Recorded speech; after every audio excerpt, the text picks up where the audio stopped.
National crime records bureau ആണ് കേരള വിജിലൻസിന് അംഗീകാരം നൽകിയത്. വിരമിക്കുന്നതിന് തൊട്ടുപിന്നാലെ വിജിലൻസ് ഡയറക്ടർ മുഹമ്മദ് യാസിൻ നടത്തിയ വാർത്താ സമ്മേളനത്തിലാണ് അദ്ദേഹം ഇക്കാര്യം പങ്കുവച്ചത്.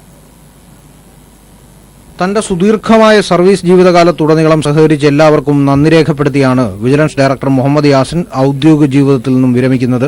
തന്റെ കാലത്ത് വിജിലൻസിനെ ഔന്നത്യത്തിൽ എത്തിക്കാനായെന്നും ഇതിന്റെ തെളിവാണ് നാഷണൽ ക്രൈം റെക്കോർഡ്സ് ബ്യൂറോ ഇന്ത്യയിലെ ഏറ്റവും മികച്ച വിജിലൻസ് ഡിപ്പാർട്ട്മെന്റായി കേരളത്തെ തെരഞ്ഞെടുത്തതെന്നും യാസിൻ മാധ്യമപ്രവർത്തകരോട് പറഞ്ഞു. National crime record bureau Kerala vigilance number 1 ആണ്. ഡേറ്റ കൊടുക്കലോ സപ്ലൈലോ എല്ലാ കാര്യത്തിലോ most prompt best vigilance Kerala vigilance ആണ്. സെൻട്രൽ ഗവൺമെന്റിന്റെ ഒരു സ്ഥാപനമാണ് മനസ്സിലാക്കണം. നാഷണൽ ക്രൈം റെക്കോർഡ് ബ്യൂറോ ഇന്നലെ ഒരു കത്ത് വന്നിട്ടുണ്ട്. ഇത് കേരള വിജിലൻസ് ആന്റി കറപ്ഷൻ കിട്ടിയ ഒരു അംഗീകാരമാണ്.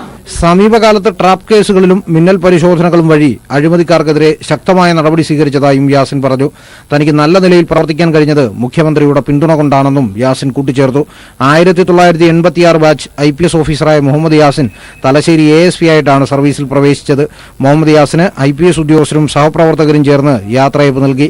പേരൂർക്കട SAP ക്യാമ്പിൽ ചേർന്ന വിടവാങ്ങൽ ചടങ്ങിൽ മുതിർന്ന IPS ഉദ്യോഗസ്ഥരും പങ്കെടുത്തു. മുഹമ്മദ് യാസിൻ വിജിലൻസ് ഡയറക്ടർ സ്ഥാനം ഒഴിഞ്ഞതിന് പിന്നാലെ ദക്ഷിണമേഖല ADGP അനിൽകാന്തിനെ വിജിലൻസിലേക്ക് മാറ്റി നിയമിച്ചു.